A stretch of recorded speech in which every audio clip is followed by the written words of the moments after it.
नमस्कार, एक बार फिर से स्वागत है आप सभी का।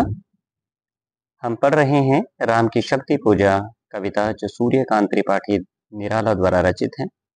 इस कविता की व्याख्या हम कर रहे हैं। इससे पहले हम राम की शक्ति पूजा कविता का पहला भाग आपके सामने लेकर आए थे।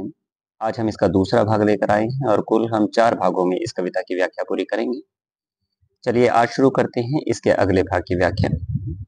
अगले भाग पर जाने से पूर्व हम आपको बता देते हैं कि राम और रावण के युद्ध में जब राम पूरी तरह से टूट जाते हैं, जिनका मनोबल पूरी तरह से टूट जाता है और बार-बार उन्हें ये आशंका सताती है कि इस युद्ध में रावण विजयी होंगे, उनकी हार निश्चित है।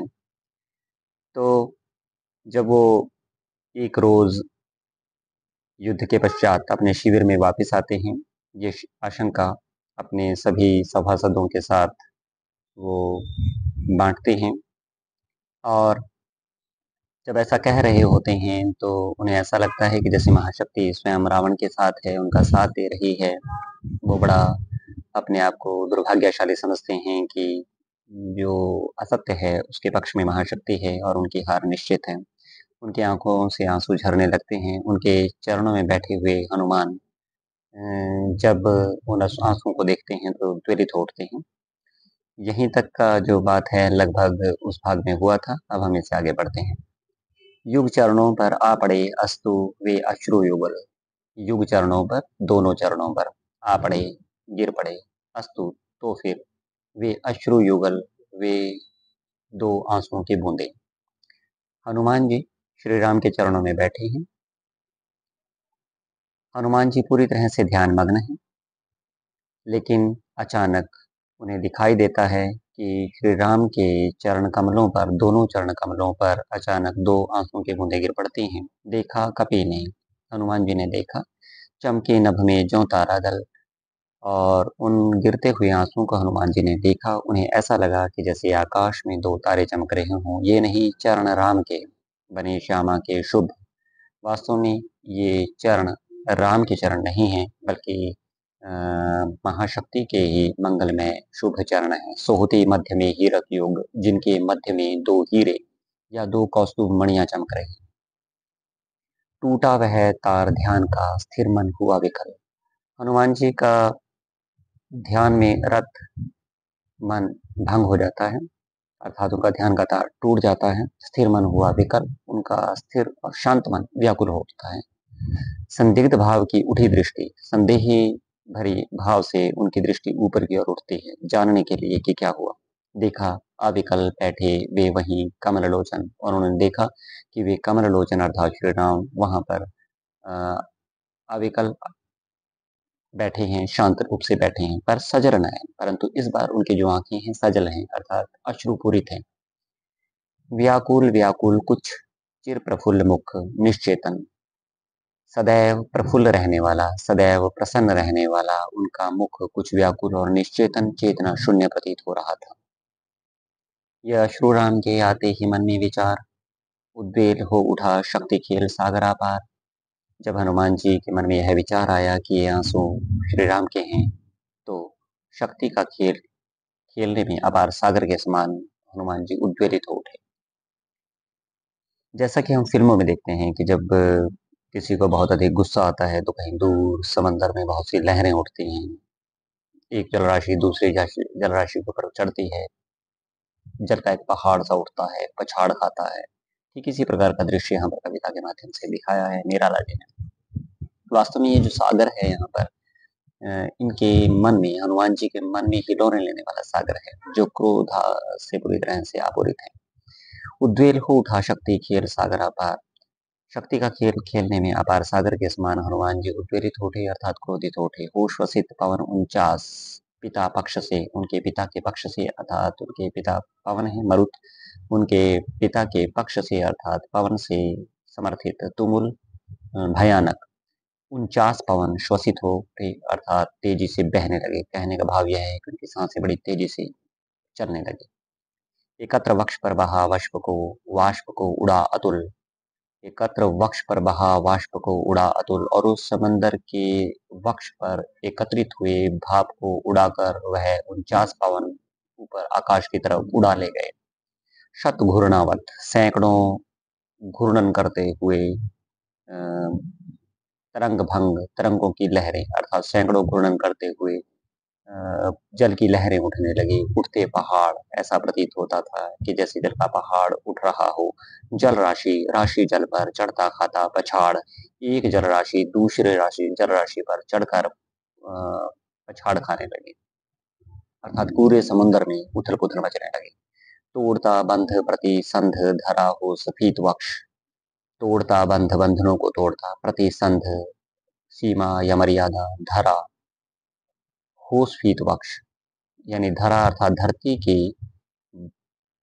मर्यादा को तोड़ने लगा। हो स्फीत वक्ष, स्फीत अर्थात चौड़ा, विस्तीर्ण, विस्तारित, वक्ष उस समंदर का सीना अर्थात फाट विस्तार लेकर धरती के सभी बंधनों को तोड़ता हुआ उसकी सीमाओं को भंग करने लगा। अर्थात सभी बंधनों को तोड़ता हुआ समंदर का विशाल सीना बढ़ने लगा और वह धरती के सारे नियमों को तोड़ने लगा। अर्थात समंदर की जो जल राशि है वह अपने तटबंधों को तोड़कर आसपास की जो भूमि होती है उसके ऊपर से गुजरने लगी। दिग्विजय अर्थ विजाओं दिग्विजय अर्थ दिशाओं को विजय करने के लिए प्रतिपल हर पल समर्थ समर्थ होकर बढ़ता समक्ष आगे की ओर बढ़ता जा रहा था। वह जो समंदर था दिशाओं को विजय करने के प्रयोजनार्थ पल पल आगे बढ़ रहा था। कहने का भाव यह है कि समंदर जो श्री राम माफ करना हनुमान जी के सीने में हिलोरे ले रहा था वह पल पल क्रोध से भरता जा रहा था और सारी दिशाओं को विजय करने के लिए वह अब समर्थ हो चुका था। शत वायु वेग बल, सैकड़ों वायुओं के वेग के बल से डूबा अतल में देश भाव और अतल में अर्थात गहराई में देश भाव स्थान का भाव डूब गया। सैकड़ों वायु के वेग के बल से स्थान का भाव अतल में अर्थात गहराई में डूब गया। कहने का भाव यह है कि सैकड़ों तेज हवाएं चलने लगी। समंदर की जो जलराशि है वह पृथ्वी पर इस प्रकार बहने लगी कि कौन सा स्थान कहाँ पर है कुछ अता पता न रहा। जलराशि विपुल मथ मिला अनिल में महाराव, जलराशि विपुल अर्थात बहुत अधिक, मथ मथ कर मिला अनिल में वायु में, महाराव का मतलब है महास्वर अर्थात गर्जना करता हुआ एक भयंकर स्वर, गर्जना करता हुआ एक भयंकर स्वर जलराशि को मथता हुआ वायु में मिल गया। अर्थात इतनी तेज गति से उस समंदर में चक्रवात उठने लगे, लहरें उठने लगी, एक भयानक गर्जना होने लगी जो उसमें वायु में मिल गया और एक भयानक स्वर और एक भयानक गर्जना होने लगी। वज्रांग वज्र के समान अंगों वाले हनुमान जी तेज घन बना पवन को तेज युक्त घन अर्थात बादल के रूप में परिवर्तित करते हुए महाकाश पहुंचा, महाकाश में जा पहुंचे। हनुमान जी तेज घन बना पवन को महाकाश पहुंचा अर्थात वज्रांग अर्थात वज्र के समान अंगों वाले हनुमान जी पवन को तेज घन का आकार प्रदान करके उसे महाकाश में लेकर पहुंच गए। एकादश रुद्र क्षुब्ध कर अट्टहास और एकादश रुद्र के समान क्षुब्ध होकर क्रोधित होकर अट्टहास करने लगे। वज्र के अंगों वाले वज्र के अंगों के समान कठोर अंगों वाले हनुमान जी पवन को तेज घन बनाकर तेज युक्त बादल बनाकर महाकाश में जा पहुंचे और एकादश रुद्र के समान क्षुब्ध होकर क्रोधित होकर अट्टहास करने लगे। वहां पर दो दृश्य थे, दो शक्तियां थी जो युद्ध के लिए एक दूसरे से आतुर थी। उसी का वर्णन करते हुए निराला जी कहते हैं कि आकाश की क्या स्थिति थी। देखिए रावण की महिमा मंडित श्यामा महाशक्ति विभावरी अंधकार, विभावरी रात्रि अंधकार मतलब अंधियारा। एक तरफ वहां पर रावण की महिमा से मंडित रावण की महिमा मंडित वह महाशक्ति थी जो रात्रि के समान अंधकार में थी। रात्रि के समान अंधकार में महाशक्ति वहां पर विद्यमान थी जो रावण की महिमा से मंडित थी और दूसरी तरफ यह रुद्र, दूसरी तरफ रुद्र राम पूजन प्रताप तेज प्रसार, दूसरी तरफ यह रुद्र अर्थात हनुमान जी हैं जो राम के पूजन से प्राप्त प्रताप और तेज का प्रसार है। एक तरफ रावण की महिमा मंडित काली अंधियारी रात के समान महाशक्ति आसमान में विद्यमान थी और दूसरी तरफ यह हनुमान जी जो राम की पूजा से प्राप्त प्रताप और तेज के प्रसार का प्रतीक है। दोनों ही शक्तियां हनुमान में एक दूसरे के आमने सामने थी। माफ करना, दोनों ही शक्तियां आकाश में एक दूसरे के आमने सामने थी। उस और शक्ति शिव की जो दश स्कंध पूजित, एक और शिव की वह शक्ति थी जो रावण के द्वारा पूजित थे। दश स्कंध रावण, एक और शिव की वह शक्ति थी जो रावण द्वारा पूजित थी, और इस और रुद्रवंदन जो रघुनंदन पूजित। और इस तरफ रुद्रवंदन शिव की वंदना का वह स्वरूप था, इस तरह शिव की वंदना का वह स्वरूप था जो रघुनंदन अर्थात श्री राम द्वारा पूजित अर्थात प्रशंसित था। यानी दो शक्तियां वहां पर विद्यमान थी, दोनों ही शिव के स्वरूप वहां पर विद्यमान थे। एक तरफ शक्ति शिव की, एक तरफ शिव की वह शक्ति थी जो रावण द्वारा पूजी थी, दूसरी तरफ शिव की वंदना का वह स्वरूप था जो श्री राम द्वारा प्रशंसित था। करने को ग्रस्त समस्त व्योम कपि बढ़ा अटल, समस्त व्योम को ग्रस्त अर्थात ग्रास बनाने के लिए, निगलने के लिए, कपि बढ़ा अटल, अटल होकर आकाश की ओर बढ़ने लगा। व्योम अर्थात आकाश की ओर बढ़ने लगा। लख महानाश, लख यानी देख कर, महानाश महाविनाश देख कर, शिव अचल, अचल हो गए, शिव चंचल हो गए, चिंतित हो गए। आगामी महाविनाश की कल्पना करते हुए शिव चंचल हो गए, हुए क्षण भर चंचल और क्षण भर में ही चंचल हो गए। श्यामा के पद तल भार धरण हर मंद्र स्वर, श्यामा के पद का भार धारण करने वाले, श्यामा अर्थात महाशक्ति के पैरों का भार धारण करने वाले, हर अर्थात हरि अर्थात शिव, मंत्र स्वर में बोले, शक्ति को संबोधित करते हुए बोले कि हे शक्ति, कि हे मां, संभ्रो, रोको, देवी निज तेज नहीं वानर यह, कि हे देवी अपने तेज अर्थात अपने शक्ति के प्रयोग को रोको। नहीं वानर यह वानर नहीं, नहीं हुआ श्रृंगार युगम रतगत, यह कभी श्रृंगार से प्रेरित युगम अर्थात दाम्पत्य भावना में रत कभी नहीं हुआ, अर्थात इसने कभी कह सकते हैं कि परिस्त्री गमन नहीं किया, और न ही यह दाम्पत्य बंधन में बंधा है। महावीर, यह महावीर है। अर्जुना राम की मूर्तिमान, और यह राम की मूर्तिमान अर्जुना है। अक्षय शरीर, इसका शरीर अक्षय है। चिर ब्रह्मचर्य व्रत, और चिरकाल से ब्रह्मचर्य व्रत में रत है। ये एकादश रुद्र धन, और एकादश रुद्र का यह अवतार धन्य है। मर्यादा पुरुषोत्तम के सर्वोत्तम अनन्य लीला सहचर, यह एकादश रुद्र का अवतार धन्य है। यह मर्यादा पुरुषोत्तम श्री राम के सर्वोत्तम और अनन्य लीला सहचर हैं, अर्थात श्री राम अपनी सारी लीलाएं इनके सहयोग से करते हैं। दिव्य भावधर और दिव्य भाव को धारण करने वाले हैं। इन पर प्रहार करने पर होगी देवी तुम्हारी विषंहार, कि हे देवी अगर तुम इन पर प्रहार करोगे तो तुम्हारी निश्चित रूप से बड़ी कड़ी हार होगी। विद्या का ले आश्रय, इस मन को दो प्रबोध, इसलिए विद्या का आश्रय लेकर तुम अपने मन को समझाओ, झुक जाएगा कभी। या ऐसा भी कह सकते हैं कि विद्या का आश्रय लेकर तुम इसके मन को समझाओ, झुक जाएगा कभी। यह कभी अर्थात हनुमान निश्चित ही झुक जाएगा, निश्चय होगा दूर अवरोध, और तुम्हारे रास्ते का जो अवरोध है वह निश्चित ही दूर हो जाएगा। कहे हुए मौन शिव, कहे हुए मौन शिव, यह कहकर शिव मौन हो गए। पवन तनय में भर विस्मय, पवन पुत्र में विस्मय की भावना भरकर सहसा नभ में अंजना रूप का हुआ उदय।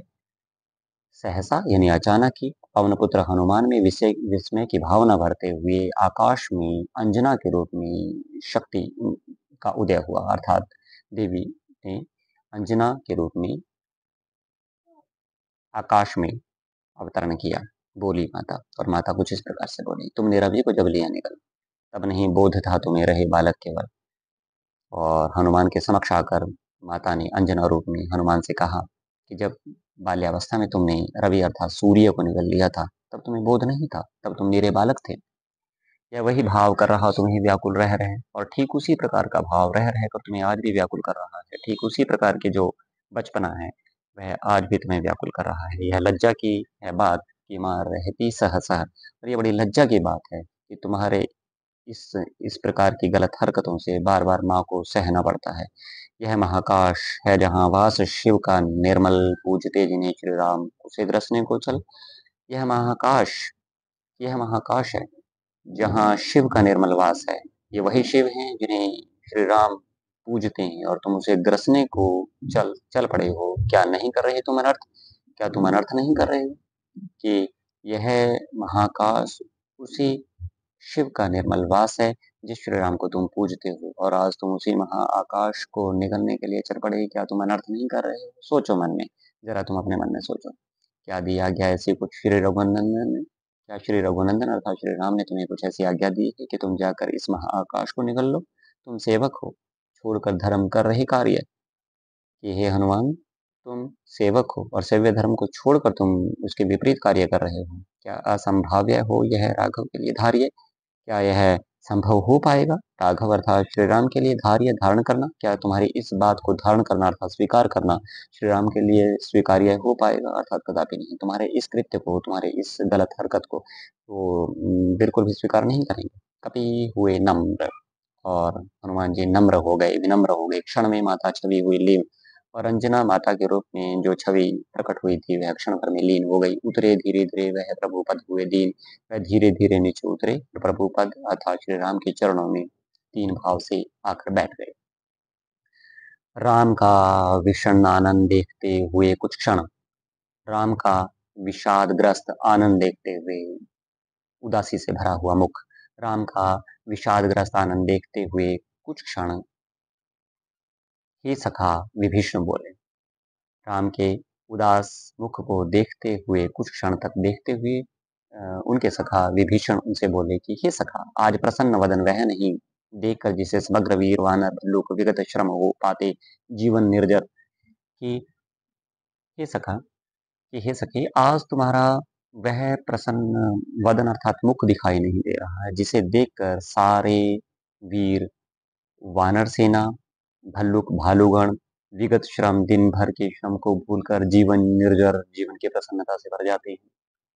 जीवन निर्जर जो कभी जर ना हो अर्थात हमेशा प्रफुल्लित रहने वाला, यानी मुख आज, वह प्रसन्न मुख आज तुम्हारा दिखाई नहीं दे रहा है जिसे देखकर समस्त वानर सेना और भालूगण दिन भर के श्रम को भूल जाते थे और प्रसन्नता से भर जाते थे। रघुवीर, तीर सब वही तूण में है रक्षित, कि हे रघुवीर अर्थात हे श्री राम, तुम्हारे तूण में अर्थात तर्कस में वही सभी तीर आज भी रक्षित अर्थात सुरक्षित हैं, कि तुम्हारे तर्कस में आज भी वही तीर सुरक्षित हैं जिनसे तुम सभी युद्ध जीत लिया करते थे। है वही वक्ष, तुम्हारा वही मजबूत वक्ष अर्थात सीना है।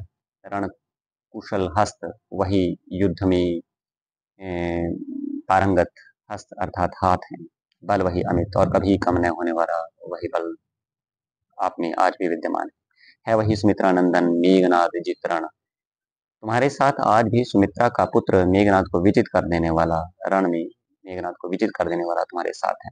अब मेघनाद को विजित करने वाले सुमित्रा के पुत्र लक्ष्मण भी वही हैं, है वही भल्लपति, वही भालुओं के स्वामी अर्थात जाम्बवान जी हैं। वानरेंद्र सुग्रीव प्रमन, वानरों के राजा सुग्रीव प्रमन, प्रसन्न रहने वाले, प्रसन्न मन वाले वानरों के राजा सुग्रीव भी वही हैं। तारा कुमार भी वही महाबल, श्वेत धीर महाबली, श्वेत वर्णी और धैर्य के प्रतीक तारा कुमार अर्थात अंगद भी वही है। अप्रतिभट, अप्रतिम योद्धा, वही एक अर्बुद सम महावीर, 10 करोड़ योद्धाओं के समान महावीर अर्थात हनुमान जैसा अप्रतिभट अर्थात अप्रतिम योद्धा भी वही है जो तुम्हारे साथ है वही दक्ष सेना नायक, है वही समर, और तुम्हारे सारे सेना नायक दक्ष हैं और आज भी वही हैं, उसी रूप में तुम्हारे साथ हैं, वही समर और वही युद्ध है। फिर कैसे असमय हुआ उदय यह भाव प्रहर? फिर क्या कारण है कि इस प्रहर तुम्हारे हृदय में असमय ही यह भाव उत्पन्न हो गया जिसमें तुम पूरी तरह से शंकित हो गए, अपना मनोबल गिरा बैठे और एक व्यर्थ की आशंका अपने मन में पाल कर बैठ गए कि तुम्हारी हार निश्चित है और रावण निश्चित रूप से विजयी होंगे। रघुकुल गौरव लघु हुए जा रहे तुम इस क्षण, कि हे रघुकुल के गौरव अर्थात श्री राम, तुम इस क्षण अपने आप को बहुत छोटा किए जा रहे हो, बहुत छोटे होते जा रहे हो। तुम फेर रहे हो, पीठ हो रहा हो जब जय रण, तुम इस समय अपनी पीठ फेर रहे हो, इस समय अपनी पीठ फेर रहे हो अर्थात इस प्रकार अपने इस समय अपने कर्तव्य से विमुख हो रहे हो जब विजय का यह युद्ध बहुत निकट आ चुका है। तो धन्यवाद, ये था आज का हमारा दूसरा पार्ट। जल्दी ही हम इस कविता का तीसरा भाग आपके समक्ष लेकर आएंगे और 4 भागों में इस पूरी कविता को पूरा करेंगे। एक बार फिर से मैं कहता हूँ कि अगर कोई सुझाव मेरे लिए हो तो आप निश्चित रूप से मेरे लिए वो बड़े लाभकारी रहेंगे अगर आप वो सुझाव मुझे देते हैं और उनको मैं थोड़ा ठीक करते हुए, उनके ऊपर अमल करते हुए निश्चित रूप से अगला जो वीडियो है इससे कहीं अधिक बेहतर बनाने में सक्षम हो पाऊंगा। धन्यवाद।